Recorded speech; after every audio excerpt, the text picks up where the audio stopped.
తర్వాత సక్సెషన్లోనూ మార్పులు. So succession మీద కూడా చాలామంది పెట్టుకుంటారు కదా, దాంట్లో కూడా ఎట్లాంటి మార్పులు చేస్తారు అనేది ఒకసారి చూద్దాం. తండ్రి లేదా తల్లి నుంచి వారసులకు భూమి బదలాయించడంలో కీలక మార్పులు చోటు చేసుకోబోతున్నాయి. అత్యంత క్లిష్టంగా ఉన్న ఈ పరిష్కారం ఇప్పుడు ఈజీగా అయ్యేలా భూభారతిని సిద్ధం చేస్తున్నారు. సక్సెషన్ లేదా విరాసత్ చేసుకునేందుకు డేటా ఎంట్రీ, పేమెంట్, తర్వాత challan, transaction summary, slot booking వంటివి పూర్తయిన తర్వాత అధికారులకు అప్లికేషన్ ఫార్వర్డ్ అవుతుంది. ఇవన్నీ చేసిన తర్వాత అందులో సక్సెసర్ ప్రాపర్టీ డీటెయిల్స్, తర్వాత డెత్ సర్టిఫికేట్ కావాలి, జాయింట్ అగ్రిమెంటు వంటివి అప్లోడ్ చేస్తున్నారు. So Virasat register, will on registered will, without will అంటే విల్ ఉందా అంటే విల్ చేయడానికి సిద్ధంగా ఉన్నారా లేదా అనేది, విల్, వితౌట్ విల్ 3 రకాలుగా చేస్తున్నారు. అయితే సక్సెషన్ చేయడంలో విచారణ, పంచనామా వంటి అనేకం ఉన్నాయి. ఇవన్నీ అప్లోడ్ చేయడానికి అవసరమైన వ్యవస్థను తీసుకురానున్నారు. ప్రస్తుతం అందుబాటులో ఉన్న మాడ్యూల్స్ నుంచి మెరుగైన సేవలు అందించేందుకు CCILA వర్గాలు అయితే కృషి చేస్తున్నాయి. త్వరలోనే సక్సెషన్ మాడ్యూల్లో కూడా మార్పులు చేయనట్లు ఇప్పుడైతే సక్సెషన్ మాడ్యూల్ నడుస్తుంది, బట్ ఇంత ఎఫెక్టివ్గా గిన్ని రకాలు అయితే నడుస్తలేదు. దాంట్లో మార్పులు చేయడానికి కూడా ప్రయత్నాలు చేస్తున్నారు. ఇంకా మ్యాప్ అనేది స్లో అనట. సో ఏం మ్యాప్ స్లో అంటారు?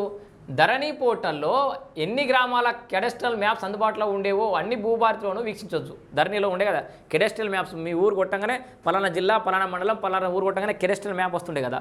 సో దాంట్లో ఎట్లయితే మన ధరణిలో ఉండేనో భూభారతిలో కూడా అట్లనే వస్తుంది, అందుబాటులో ఉన్నాయి. ఏ సర్వే నెంబర్లో ఎంత విస్తీర్ణం ఉంది, దాని సరిహద్దు సర్వే నెంబర్ ఏమిటి, ఎన్ని సబ్ డివిజన్లు ఉన్నాయి, ఇలాంటి అన్ని వివరాలను అందుబాటులోకి తీసుకొచ్చారు. అయితే ఈ మ్యాప్తో ప్రతి ఒక్కరికి అవసరం అయితే లేదు. ఏదైనా సమస్య తలెత్తినప్పుడు, ఏదైనా సర్వే నెంబర్ గురించి పూర్తి వివరాలు వచ్చినప్పుడు మాత్రమే అవసరం. అందుకే ప్రొఫైల్ ద్వారా కెడస్ట్రల్ మ్యాప్స్ చూసే వెసులుబాటును కల్పించారు. సో ప్రస్తుతం భూభారతి పోర్టల్పై లోడ్ పెరగడం వల్ల కెడస్ట్రల్ మ్యాప్స్ సరిగ్గా ఓపెన్ కావడం లేదని అయితే తెలిసింది. సో త్వరలోనే ఫీడ్బ్యాక్ ఆప్షన్. సో మనం జనరల్గా ఎక్కడికైనా పోతే, ఇప్పుడు చిన్న హోటల్లోకి పోతే కూడా ఫీడ్బ్యాక్ ఫామ్ ఇస్తుంది, నీకు తిట్టిన తిండి మంచిగా ఉందా లేదా, సర్వీస్ మంచిగా ఉందా లేదా అని. సో ఇంత పెద్ద భూభారతికి సంబంధించి సర్వీస్ ఎట్లా ఉంది, దాని విధానాలు ఎట్లున్నాయి, రూల్స్ ఎట్లా ఉన్నాయి అని చెప్పేసి దానికి ఫీడ్బ్యాక్ కూడా పెడతారట. భూభారతిలో త్వరలో ఫీడ్బ్యాక్ ఆప్షన్ తీసుకురానున్నారు. సేల్ డీడ్, సక్సెషన్, ఇతర అన్నింటికి కూడా పట్టాదారుడికి ఫీడ్బ్యాక్ లింక్ను పంపిస్తారు.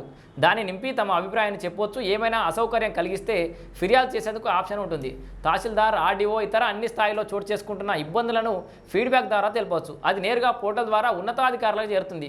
దాంతో ఎవరైనా అధికారులు ఇబ్బందులకు గురి చేస్తున్నారన్న విషయం కూడా ఉన్నతాధికారి అంటే ఎవరు మరి, కలెక్టర్ చేరుతుందా, CCILA పోతుందా? అలా ఏ జిల్లా, ఏ మండలంలో ఎక్కువగా నెగిటివ్ ఫీడ్బ్యాక్ వస్తుందో దాన్ని బట్టి అధికారులపై చర్యలు తీసుకునే అవకాశం అయితే ప్రభుత్వానికి లభిస్తుంది. అలాగే మొబైల్ యాప్ డిజైన్ పూర్తయింది. ఇందులో భూమిని ఎవరైనా సవరించినా, నిషేధిత జాబితాలో నమోదు చేసినా,